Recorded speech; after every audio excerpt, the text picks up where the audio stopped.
The valley of the shadow of death, and I fear no evil because I'm blind to it all. In my mind, my gun, they comfort me, because I know I'll kill my enemies when they come. Surely goodness and mercy will follow me all the days of my life, and I will dwell on this earth forevermore.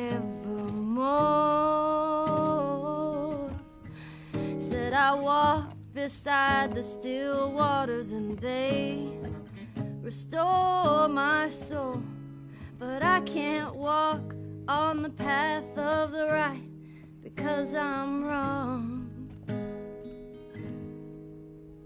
No, I can't walk on the path of the right 'cause I'm wrong.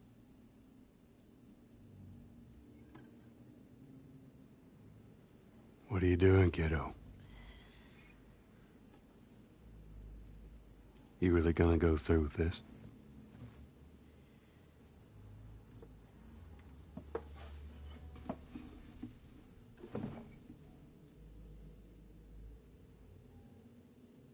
I'm gonna find, and I'm gonna kill every last one of them.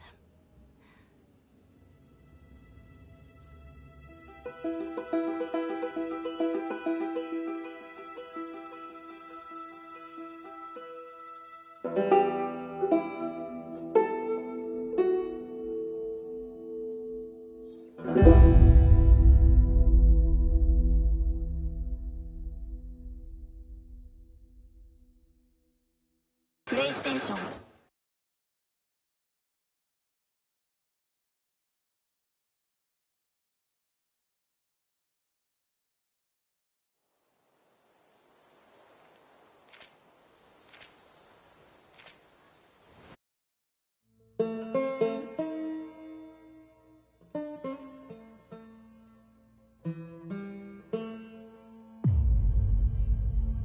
This is the longest, most ambitious game in the studio's history. That's a big challenge to take on.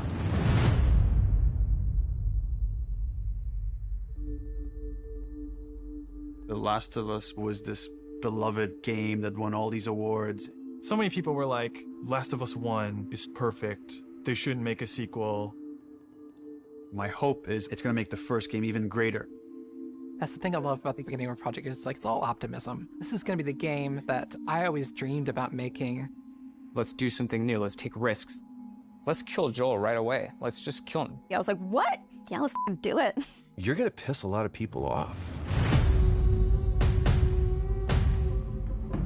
This scope on this game is extraordinary. I'm confident in the game.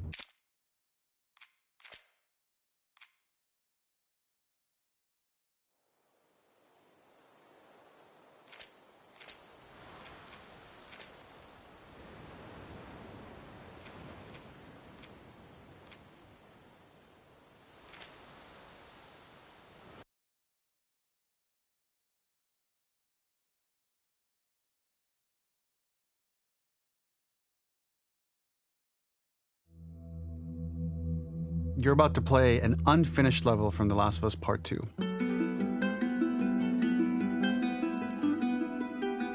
The reason we added this section is there are a few sequences, and we picked the 3 of the best ones, that we cut from the game. You know, often we build a game that's much bigger than what ends up being the final product. They were months away from being finished, but we wanted to give you an insight of what it's like when we built the game, because often we have this whole thing constructed and it doesn't have final art or audio or dialogue. And here you get to see the building blocks of what it's like when we first string a bunch of these levels together. This is the intro to the first deleted level, and this one is the roughest of the 3. We wanted to show more of how Jackson operates. So this is the festival where Ellie ultimately kisses Dina. This sequence would have come very late in the game as a flashback sequence while you're in the farm with Dina.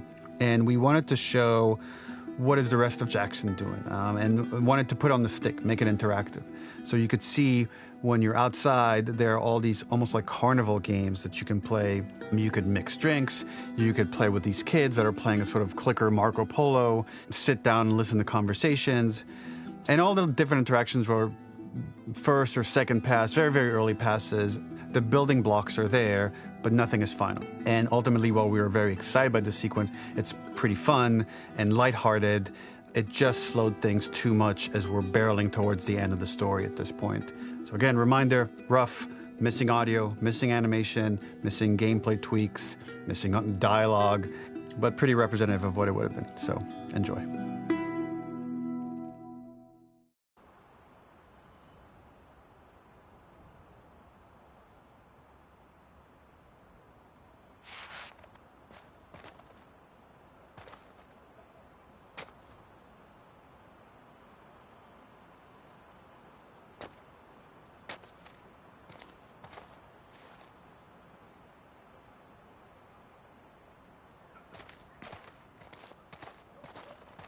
Originally, this level was going to transition us to farm. We would go all the way through to the dance, where Ellie and Dina share their first kiss. Then we would play through farm, and when Ellie plays the guitar at night, she would remember the Seth incident. So, the opening for this was a little tricky. We needed it to match at least a little what you might expect emotionally coming from prior beats, because we were already purposefully disorienting you in time and space. Remember, you just came from this huge fight. To jump straight into it would have been a little too jarring. After some back and forth, we rooted it in Ellie's nerves, calling back to her hands shaking in the theater. But this time, for a much more innocuous reason we'll find out later. She's nervous because she has a crush on Dina, who is the only reason why she's here at the dance.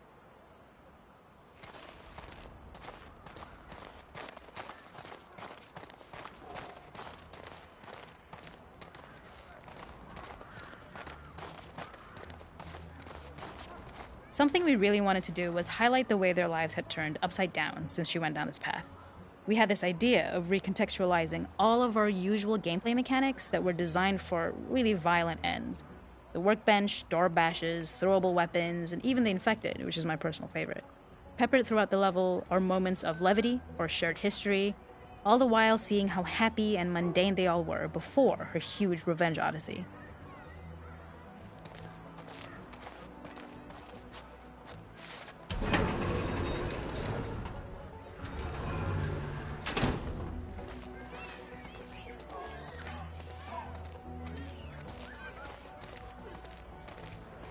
It is not a festival without one of these throwing games.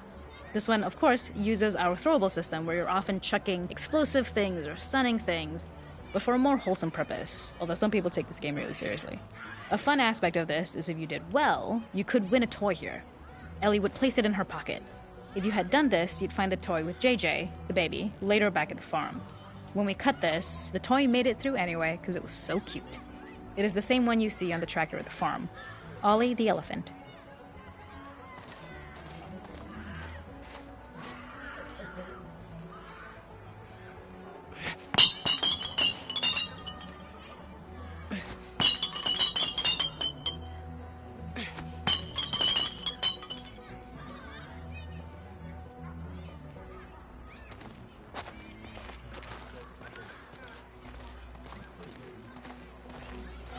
The makeup artist is pretty simple. It's one of those little in-game scenes we peppered in to make it feel like Ellie had roots in the town. Hallie, our writer, mentioned that in her mind, an ex-girlfriend of Ellie's tattooed her arm to cover up her scar. So we figured this might be the only time you get to see that. We wanted to hint at it and allude to it and make it feel like there had been so much more that had been happening and so much more that Ellie threw away.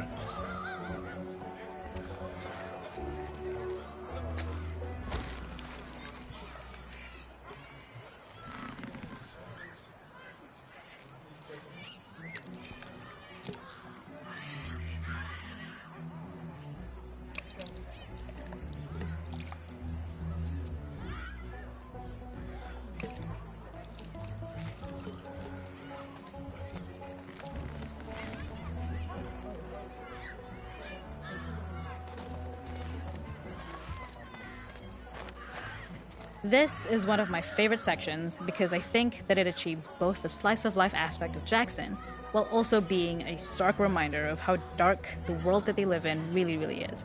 To attract attention and curiosity, one of the kids was supposed to make this adorable, messed up little clicker impression, and the others would giggle. We tried a version where if you got close enough, the kid might try and follow you a little before turning back. Since clickers are blind and move by echolocation, for this game of messed up tag, Ellie must close her eyes and listen for when the children give themselves away. The thought was that these kids are in relative safety. They still grow up with the dangers of clickers and runners, and all those lessons would embed themselves in the games that they play. When the festival got cut, they tried to preserve this moment and move it to the front of the game where the snowball fight is, as a tutorial. However, being in the headspace of a clicker doesn't really teach you how to deal with them. Eventually, it evolved, and they instead made the snowball fight, which was, I think, way more effective. For me, it's character illuminating that not only does Ellie know this game, she plays along. There's a familiarity with the kids that's really nice to see, especially because it's such a difference from the Ellie we see later, who has a sort of hollow normalcy that she's trying to get with JJ, but kind of fails.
We use our workbench a lot to make a lot of things that kill and maim and hurt people. Here, we had the silly idea of using the same feel, harkening back to the same animations, using the exact same UI to instead fix a drink. Like the workbench, you could pick your base, and then you could add something to it. And at the time, we had some different reactions from Ellie based on how strong you chose to make the drink. Something we wanted to prototype, though, before it got cut, was picking up some ingredients around to add, like a lime or maybe a bottle of someone's favorite whiskey or salt, like you were earning upgrades. We also toyed with having Ellie carry around the drink you made and occasionally sip it, psyching herself up to go talk to Dina inside because she's nervous. It got too noodly, though, because she would need to keep placing it somewhere before she did anything, so it would have ended up more trouble than it was worth.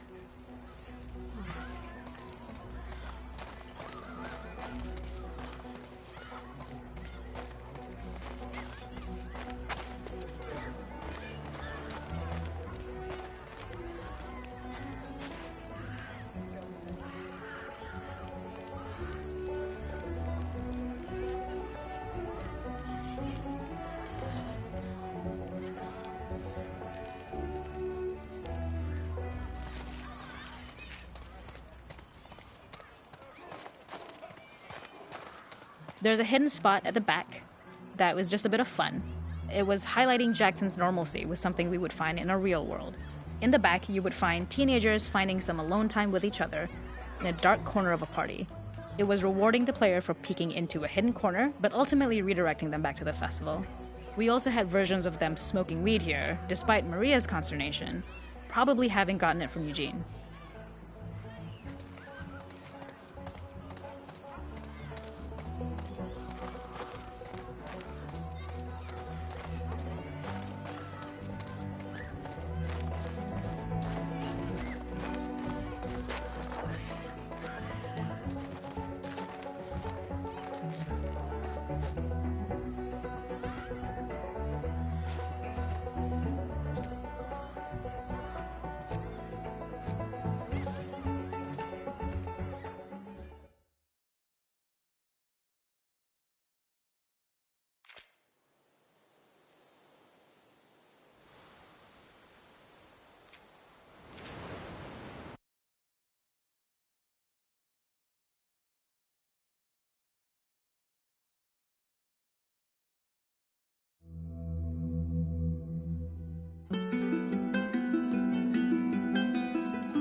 In this second deleted level, which is an extended sequence of the sewers in Seattle, this comes on the heels of where Ellie goes into a building and she survives an attack by stalkers and gets thrown out of a window and gets swept away by the current, and then we cut this section that used to be there in the final game.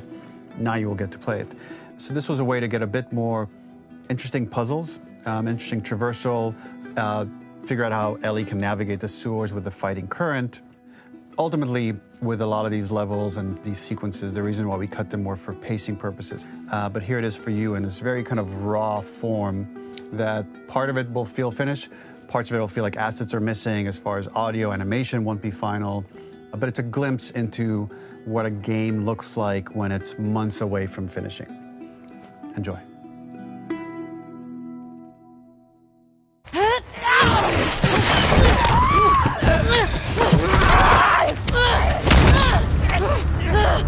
Lasciami andare!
Odio schiatto. Ok. Dove diavolo sono? The ladder acts as an immediate goal for the player, but being able to climb out is not going to be so easy. To keep levels interesting and engaging, we alternate between positive and negative values the player experiences. Here, it's a positive to have found a ladder, but then a negative to discover it's not the solution. But then another positive to identify the next short-term goal of the doorway. By alternating between these opposing values, we give players what they expect, but not how they expect it.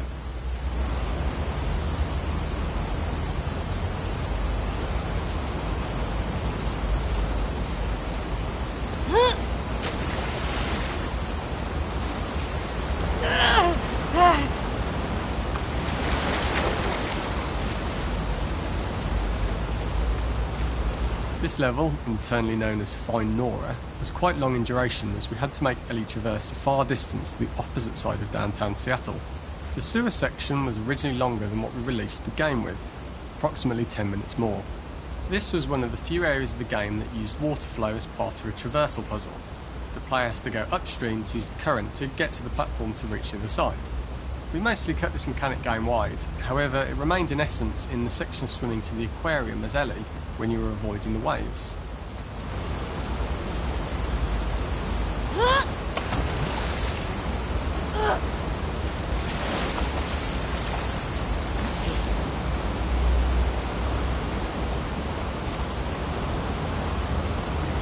When players reach the doorway and enter into the room, they are faced with a dead end.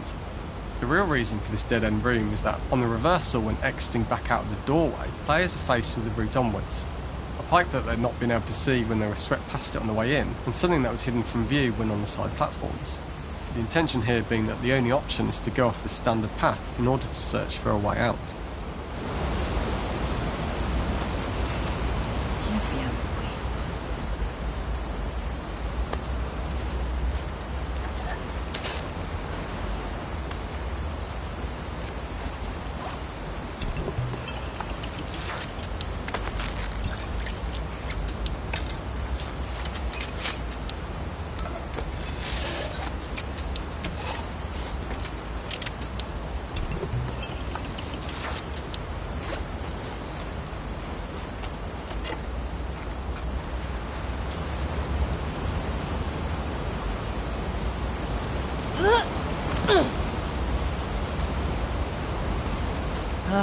Tiratemi fuori da qui.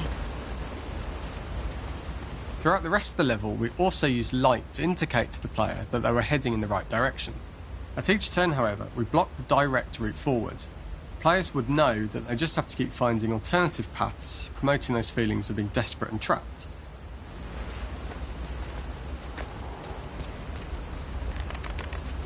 We slowly introduced the player to consider climbing into smaller pipes and crouching in these tight spaces.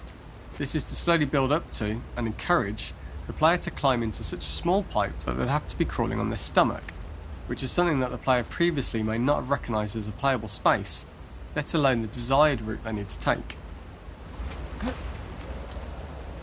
Su, devo uscire.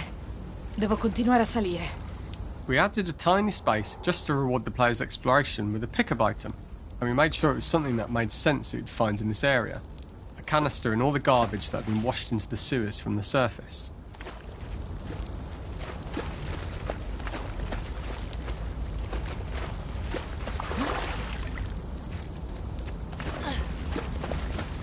We loved the idea of making Ellie prone through a tiny dirty pipe in order to get out, as it was a great opportunity to use our prone mechanic. A unique camera setup was created to support crawling in these pipes, as the standard prone camera is much higher above the player. We also created custom collision in order for Ellie to manoeuvre in these tight spaces easily.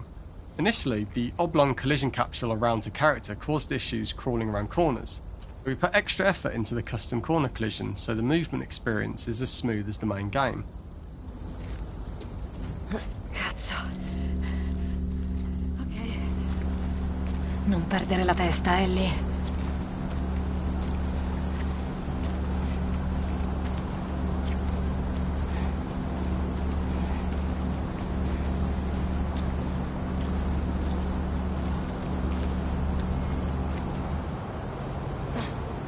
In order for the player to feel cramped, claustrophobic and desperate, we'd been enforcing the traversal mechanics that allow for a tight environment which promote these feelings.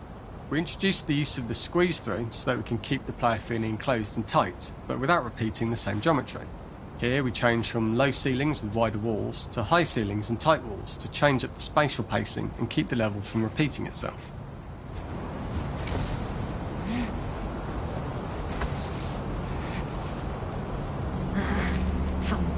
diverso.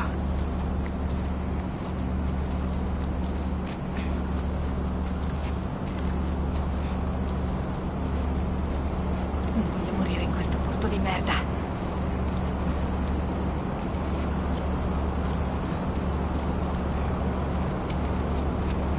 Originally, we had the waterline much higher here, so players had to swim through this tight tunnel. However, from watching user test feedback, it was occasionally causing people to discount the route entirely and turn back on themselves.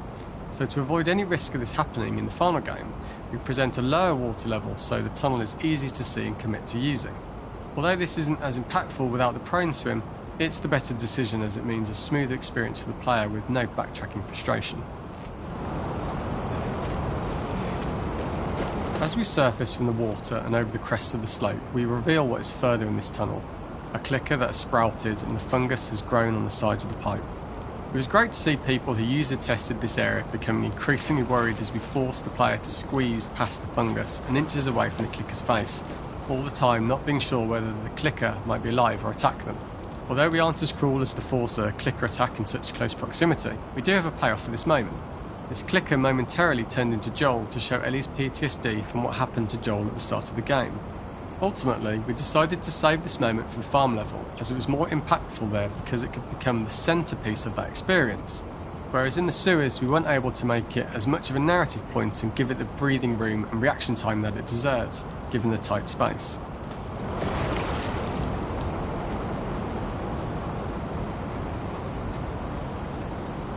We draw the player towards this pipe, as it is seemingly the route out of the tight space. Fairly soon it is obvious that this path is blocked. If the player goes all the way up to the bars that block the path, they are rewarded with a pickup, so this journey doesn't feel wasted. It is important to encourage the player to try to progress along this path so that they would subtly be thinking of progress in this direction. We hint to the player that there is a bigger, new space beyond this pipe by showing the player the waterfall. This helps players consider the other route when they don't know how far the tunnel is or whether they'd make it.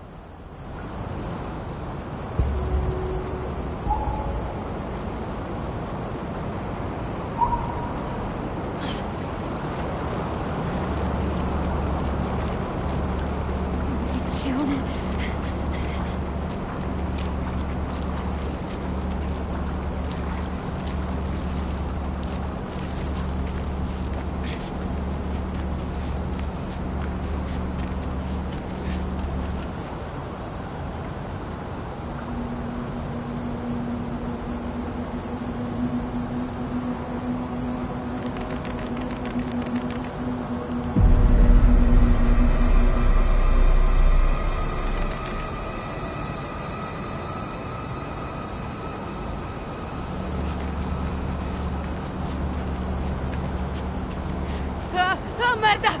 Ah!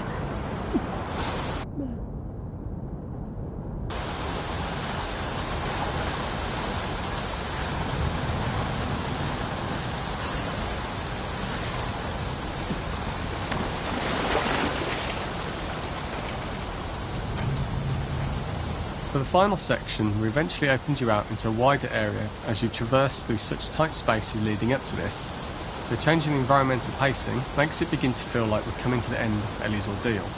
An earlier iteration used the current that we'd shown at the start for a slightly tougher traversal puzzle to conclude the sewers. The ladder was clearly visible from most of the area, but the player was faced with a fast-flowing torrent of water they couldn't cross. If the player attempted to jump into the water, they were not able to swim across the ladder due to the water's speed. But instead they had to traverse the pipe running along the top of the space in order to get across the water.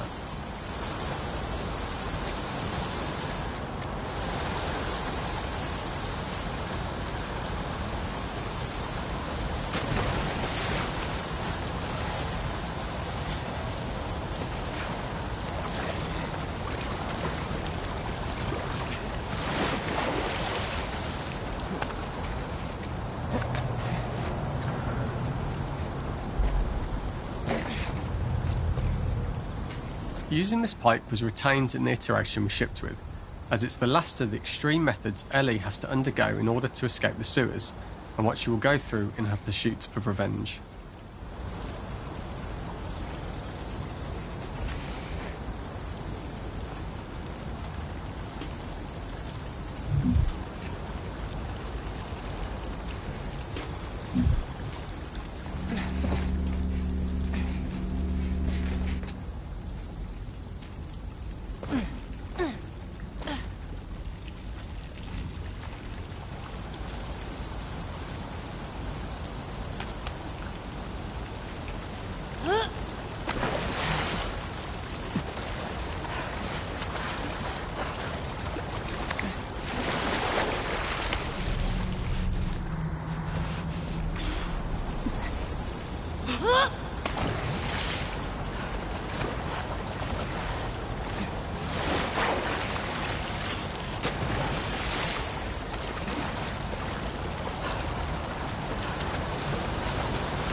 The last ladder climb is quite lengthy, and although we could have trimmed it down to a shorter climb, we liked how this last segment of the journey built anticipation for whether there was success at the top or not after all you've been through. Ultimately, the ladder exits out into the subway station, which is how it connects in the final game. Ellie then has to find her way to the hospital from here, crossing paths with the scars for the first time.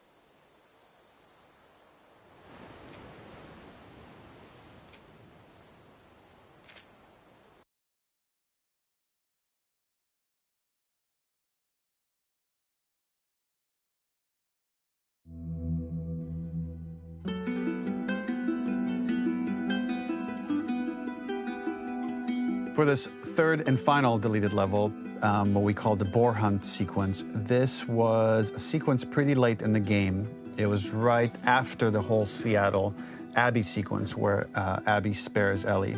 And then we wanted to come back into Ellie's story, but keep it a bit mysterious of how much time has passed, where is Ellie now? So we're coming in on Ellie and she's following a trail of blood. And we wanted to mirror in a way the deer hunt sequence from the first game, but this time do it with a boar. And there's something with Ellie that now she can't let go of this violence. She's pursuing it even against this innocent animal.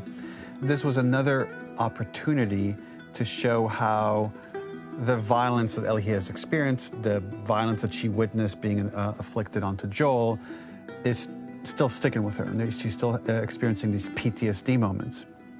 This was a sequence that was pretty far along and was cut pretty late in production.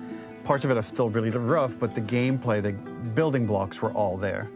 I think you'll have fun to see, like, again, a rough, unfinished sequence that you can play. You can see all the way to the end, and including a cinematic that we end up cutting. And the remnants of the sequence ended up being mentioned in Ellie's journal. So this part of the story that we developed still made its way into the game as kind of optional stuff that you could read about, but here you get to experience it. So as a reminder, this is pretty rough, months away from being finished, but you get to see it now.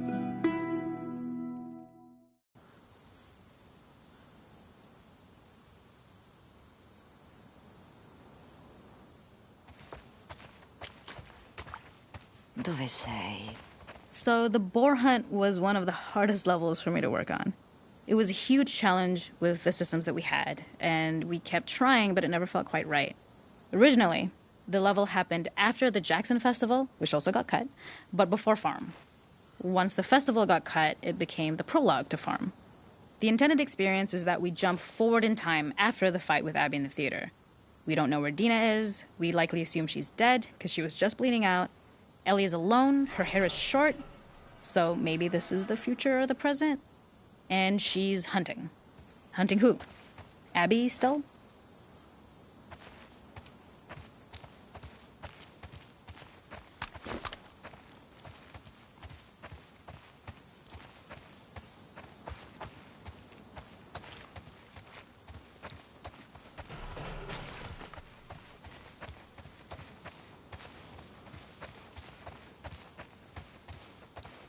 Dov'è il sangue?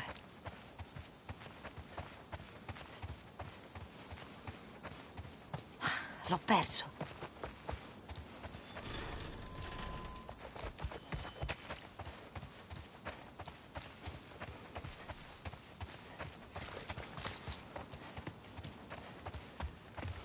Eccolo lì.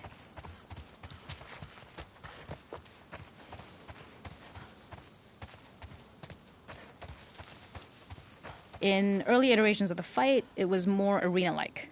The player slowly whittles down the boar's health. Ellie gets more visceral and more vicious. We get a little worried about her.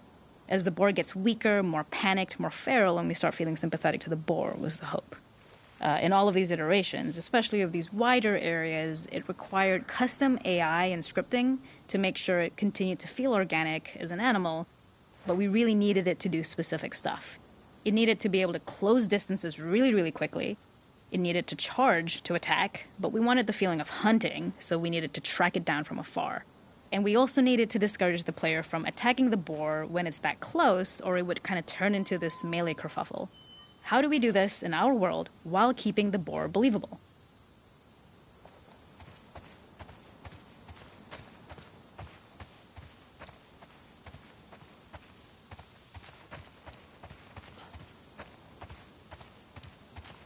We must have gone through 5 or 6 iterations of the boar fight and all, and every single time it changed pretty drastically. We split it into clear phases, where one was like all long range.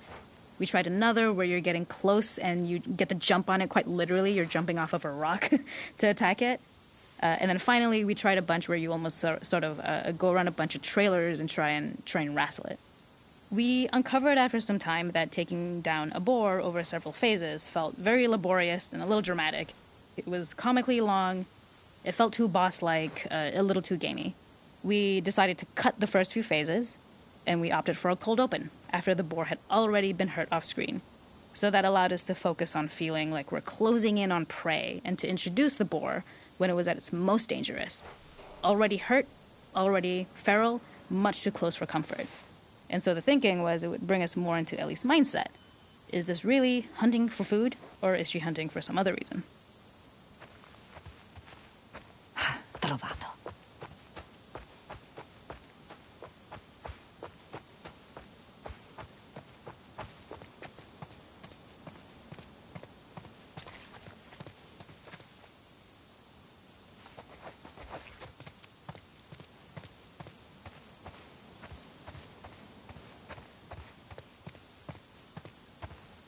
The gas station was built to highlight the boar's destructiveness. Since it's cramped, the boar feels larger. We also feel trapped with it, though perhaps it's trapped with us. When it charges, it gets to us quickly, so we must be on our toes. This made it more aligned with Ellie's sort of hunting for trouble mindset. Listening became more important, as well as moving around slowly so it didn't hear you. Could you spot it before it saw or heard you? And could you get a shot off quickly enough so you could dodge out of the way? Or is the shot worth the cost after? It feels like a gamble. By the end of the fight, everything would likely be in shambles. The boar would burst through the back, and Ellie would follow it and finally enact revenge.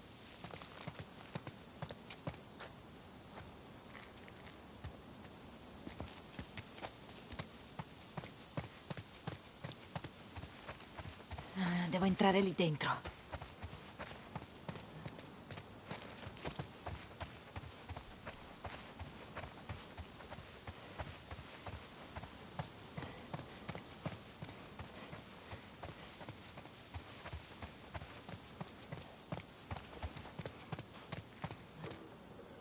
Ok. Non vedo niente. Ah, cazzo!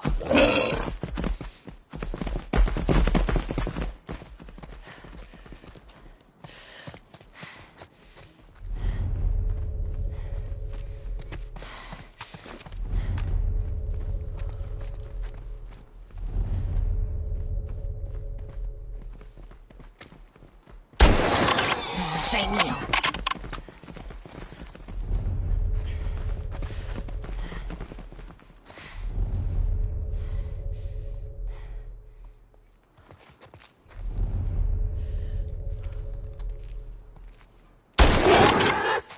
finita.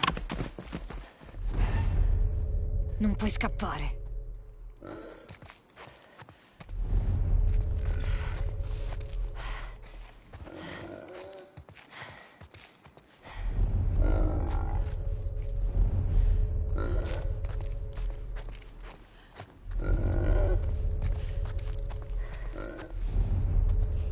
The boar kill was supposed to be anything but glorious. With the boar whimpering at the back of the gas station after Ellie's relentless hunt.